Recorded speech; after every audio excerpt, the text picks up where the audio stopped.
دلوقتي اهوت احنا هنحط دستور 50% خليناهم من مجلس الشعب ومجلس الشورى. المفترض ان الدستور ده توافق وطني كامل. زي الدكتور ما قال ان هي لو 1% لابد ان يمثل. تمام. لما نمثل 50% مجلس الشعب وجبنا 50% التانيين، ان احنا سيبنا فرضنا على النقابات ان هي اللي ترشح، وفيه بعض النواب طلبوا ان يبقى الترشيح من خارج النقابات. نعم. وان المجلس الشعب اللي هو ينتخب الناس دي اللي هي هتقدم. حضرتك شايف ال 50% التانيين دول المفروض نلاقيهم ازاي؟ فحصرناهم. انا هجاوب على حضرتك. فحصرناهم ان هم لابد ان النقابات تعينهم علشان النقابات داخله تبع اتجاه سياسي معين. فيبقى حتى ال 50% اللي هم التانيين مسيسين برضه. مسيسين. نعم. فالقصه اعمق من كده. انا برد على اخونا النائب الاستاذ حماده ان لما بنتكلم المفترض ان الدستور ده توافق ليس له اتجاه او ميول سياسي. نعم. لان الميول السياسي الموجود في وقت ما ربما يتغير في وقت اخر. نعم.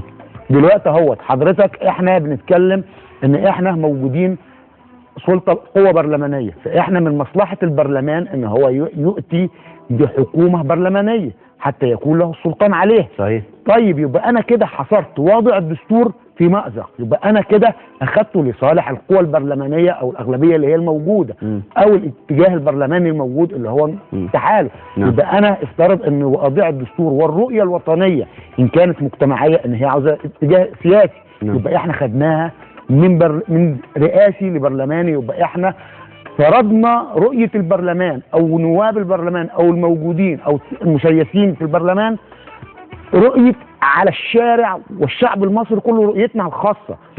احنا في الاساس انتخبنا من اجل ان نكون رقابه وتشريعيه. نقطه خطيره جدا، نقطه خطيره انا هاجي جدا لحضرتك فيها. يعني احنا دلوقتي لو وضعنا الدستور وتم انتخابات رئاسه، مجرد ان رئيس الجمهوريه يقف على المنصه يحيل ويلغي بطلان. احنا حضرتك احنا ما زلنا في مأزق. فيه البعض بيتجه لسحب الثقه من الحكومه. السحب الثقه من الحكومه على اساس ايه؟ على اساس الماده 240 من اللائحه. ال 240 من اللائحه بتاخدنا الماده من حق المجلس العسكري القائم الان باعمال رئيس الجمهوريه بحل مجلسي الشعب والشورى. الماده 56 او 57 في الاعلان الدستوري، دي يعني دي قصاد دي، يعني خلينا نتكلم ان دي قصاد دي. يعني حضرتك دلوقتي بتقول انا عندي القدره على اني اقدر اني احل اني اقدر احل مجلس الوزراء او اني اسحب الثقه من رئيس الوزراء. ان هو دي المفترض ان دي سلطاته طبقا وسلطات المجلس العسكري ان هو يحل مجلس الشعب والشورى. من سلطاته في الدستور 71. لا احنا استفتينا عليه وان هو تم ايقافه طبقا للاعلان الدستوري. القصه قصه معقده. دلوقتي هو الخلاف مع حكومه الوفد ايام سعد زغلول اللي هي سمت لجنه الاشقياء على دستور 23. ان هي ادت سلطات للملك ان هو حل مجلس النواب والشيوخ، اللي احنا اصبحنا في معضله. احنا المفترض ان مجلس الشيوخ او مجلس النواب او مجلس الشعب ايا كان مسماه ده اتى باراده الشعب، لا يحله الا الشعب. نعم. فهي دي احنا هنحط الدستور على اي كيفيه. ما هي دي اللي احنا بنرجع فيها المرحله الاولانيه، هنحط العربيه قبل الحصان ولا الحصان بعد العربيه. نعم. احنا كنا بنقول لا عشان نحط دستور عشان نبني عليه كل الاسس بعد كده. ردنا على كلام الاخ الزميل الفاضل الاستاذ عبد الفتاح. نعم. هو طبعا لما جينا اتكلمنا في الدستور هو بيتكلم في نقطه ان النقابات مسيسه. نعم. والنقابات هي اللي ترشح الناس السياسيين. نعم. لا ده هو في الواحده الاولى انه النقابات ترشح اكثر من فرد. اكتر يعني لو نقابه معينه محتاجين منها واحد بس هترشح لنا 4 أو 5. ومين اللي هيختار؟ يختار ولا مجلس الشعب؟ طب ما هي طب معلش ثواني بس معلش ابو شعب وشورى دي حاجه. الحاجه الثانيه معلش لا الحاجه الثانيه بقى ايه؟ من حق اي واحد خارج النقابه يرشح نفسه. لا مش من ده حضرتك في الشخصيات عامه. الشخصيات عامه ماشي. الشخصيات العامه انما النقابات لا. النقابات اي حد يروح من نقابه معينه واتفتح باب القبول للطلبات من احنا بنتكلم اذا كان هناك تمثيل نقابي. اذا كان هناك تمثيل نقابي فلا بد ان يكون من خلال مجلس النقابه. هل الشخصية العامة دي لها شروط ولا أي شخصية عامة موجودة في الشارع؟ أي شخصية عامة شايف نفسه إنه يصلح إنه يكون مشارك في وضع الدستور يتفضل بتقديم يقضي الثمار ويكتب. حضرتك يا أستاذ حمادة في الجزئية دي أنا مش مختلف معاك فيها، بس أختلف في جزئية معينة. فيما يخص الشخصيات العامة ده موضوع، وفيما يخص النقابات ده موضوع تاني. النقابات ترشح من خلال رئيس النقابة ومجلس إدارة النقابة، والنقابة تتبع واحده اخذها الوفد، واحده اخذها الكرامه، واحده اخذها الحريه والعداله. يبقى هنا التمثيل من خلال الاعضاء. كان في احد النواب طلب وكان مطلب حق ان ممكن اذا كان هناك احد الاشخاص داخل النقابه يريد الترشح وربما يكون في خلاف مع مجلس اداره النقابه. هنا احنا حكمناها في ان هو لا يستطيع ان يترشح. لا طب معلش يا باشمهندس استاذ بس نروح للدكتور ايهاب.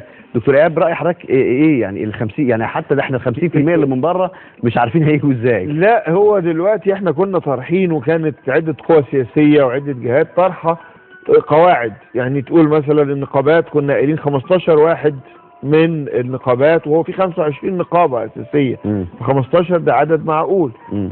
من القضاة والأكاديميين العدد كذا، من فلان، من الصحافة كذا، من الإعلام كذا، فنانين كذا، رياضيين، اتحاد الطلاب إلى آخره.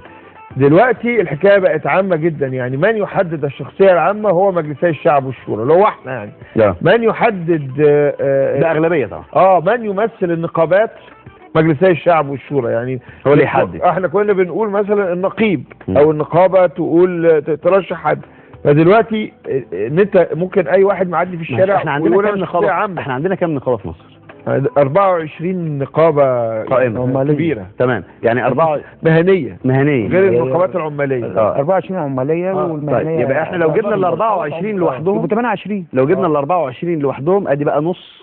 لا مش هناخدهم كلهم، هو في كبار وفي صغيرين وفي 2 3 ممكن يتفقوا مع بعض، يعني احنا ممكن في اتحاد عام للنقابات المهنيه كان ممكن يطلع لنا 15 نعم. 15 واحد من ال 24، ده كانت اقتراحنا يعني. نعم. انما دلوقتي ما بقيتش تقدر تعرف خالص مين هيطلع من ايه، كل السلطه في اعضاء مجلسي الشعب والشورى. نعم. طب استاذ مجدي، يمكن احنا شايفين بوادر ازمه، يعني خلينا نتكلم بمنتهى الصراحه، في اختلاف واضح في كيفية وضع الدستور.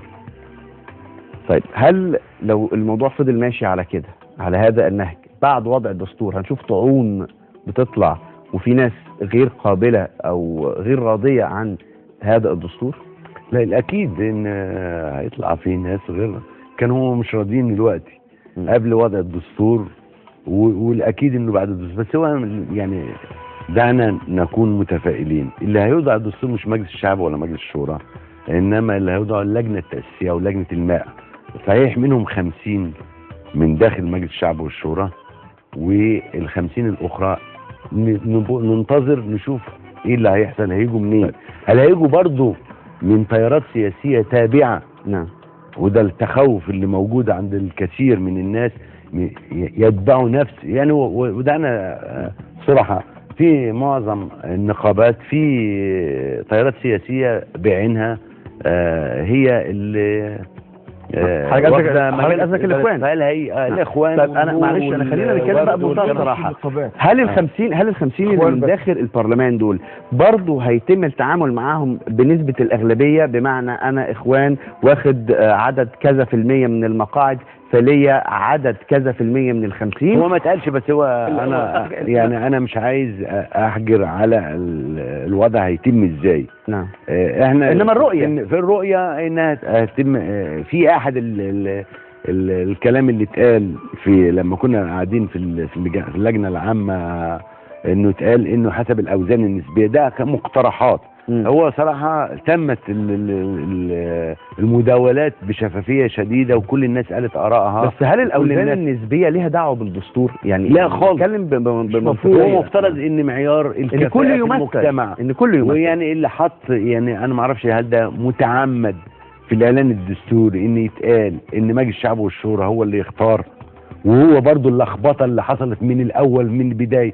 احنا ماشيين في سلسلة لخبطة من البداية، ان احنا عملنا انتخابات قبل الدستور. لان ليس من يعني مش في الدنيا ابدا ان سلطة تشريعية هي اللي تنشئ الدستور.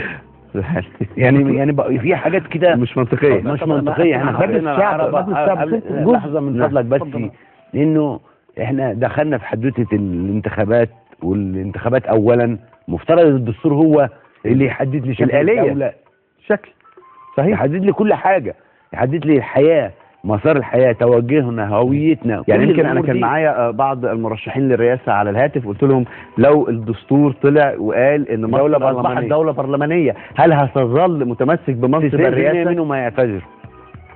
ما هي دي بصراحه تخبط 90% ما يعتذر عن ان هم ياخدوا هيبقى رئيس وزراء.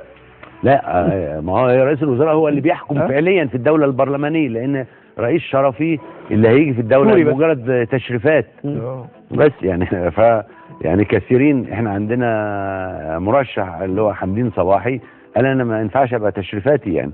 طبعا وما فيش اي حد اعتقد من الموجودين على الساحه يقبل هذا الوضع. حضرتك بس نوصل للباشمهندس الاول. انتوا دلوقتي داخل مجلس الشعب، الرؤيه بتاعتكم ايه في كيفيه اختيار ال50 او ال25 اللي هيمثلوكوا؟ هل توافقيه من كل هتتقسم ال25 دي ما بين كل الاحزاب اللي موجوده، ولا برضه هيبقى فيها اغلبيه؟ حضرتك اتفقنا في هذه الجزئيه على الا نتفق. هناك أساسيات التفاوض الناجح أن يكون في يدك ما تعطيه والأخرى ما تهدد به. من يملك القوة هو الذي يملك إملاء القرار والتفاوض. فنحن أقلية، حسمنا الوضع أن هي 50% زائد 1. هناك من يملك 50% زائد 1، يبقى الآخرين ليس لهم رؤية. في جزئية تانية احنا لازم نبدأ ان احنا نحط فيها أسس. احنا دلوقتي عندنا مجلس شعب ومجلس شورى. مجلس الشعب ومجلس الشورى نسبة التمثيل في مجلس الشعب كام ومجلس الشورى كام، ومين اللي هيدي سلطات لمين. المفترض ان احنا بنحط دستور. احنا ما اتفقناش ان مجلس، هل هنستمر على مجلس شعب ولا مجلس شعب ومجلس شورى، وايه هي السلطات اذا استبقينا على مجلس الشورى، ايه هي السلطات. فالمفترض ان احنا كمجلس شعب ومجلس شورى ما نكونش احنا اللي هنحط الدستور ده. احنا عايزين 50% عمال ولا عايزين 50% في البيئات. انا واحد من الناس اللي مرشح عمال، لابد ان انا ندافع عن نفسي. صحيح. يبقى انا ازاي اصلح، ازاي ابقى الحكم، ازاي ابقى الخصم والحكم في نفس الوقت. يعني ازاي احنا ان طائفتين من المؤمنين فاصلحوا بينهم. احنا في نقطه خلاف بنحتكم الى حاكم، فالحاكم ليس لابد ان يكون محايد من الطرفين. فاحنا اصبحنا الخصم والحكم. انت هتدافع على وجودك وعلى بقائك. في الاعتذاريات اتقال بيت شعر: يا اعدل الناس الا في محاكمتي، فيك الخصام وانت الخصم والحكم. نعم. فكيف يكون هو خصم وحكم؟ نرد عليها لو تقدر استاذ حماده. انا بتكلم بس على اساس جزئيه الاوزان النسبيه. نعم. والاستاذ عبد الفتاح مشكور الراجل بيقول احنا اقليه. نعم. يعني ما هو السبب انهم اقليه؟ ان حزب اي حزب ما اشتغلوش في الشارع. تمام. ما اشتغلوش في الشارع. والاوزان، او هل الاوزان النسبيه ظالمه؟ نعم. دي واحده. ولكن هل يعني مثلا حزب من الاحزاب اللي لسه خارج امبارح بس ده حزب موجود، هل ليس له الحق؟ يعني هل ليس له الحق في ان يمثل في الدستور؟ له الحق انما حزب ليه معلش ليه مقعدين في ما له الحق برضه. ماشي، له ما نقولش له الحق ونص كمان. نعم. له نص بس. هل له الحق حزب له مقعدين زي حزب له 200 مقعد؟ ما مش فارقه. بس لا، ما اصل 200 مقعد دول يمثلوا نفس الاتجاه. لا معلش، يعني الواحد منهم اصبح يمثل الكم في الشارع والعدد في الشارع اللي هو انتخب الاغلبيه. يعني انا ممكن اسالك سؤال معلش؟ اتفضل يا باشا. انا دلوقتي لو عندي 200 مقعد واخدت من ال 200 مقعد دول 50 واحد، هل ال 50 واحد دول بيمثلوا 50 فرد مختلف ولا بيمثلوا نفس الفكر؟ الاوزان النسبيه لا معلش بيمثلوا ماذا لو كانت الاغلبيه وفد؟ ماذا لو كانت الاغلبيه كنت هاخد منهم برضه نفس اللي حضرتك في دستور 23 بنتكلم يعني معلش مثل اليهود وكانوا لا يتعبوا بتوع الخطاوي باشا. نعم. ده كان الاولى يبقى اغلبيه حزب الوفد، لان حزب له باع عريق وله سنوات وله نعم. انما هو انسحب من الشارع. انا اتحدث عن الاحزاب ولا مغالبه. انا هرد بس في الجزئيه دي بس اوصل لحضرتك. دلوقتي استاذ حماده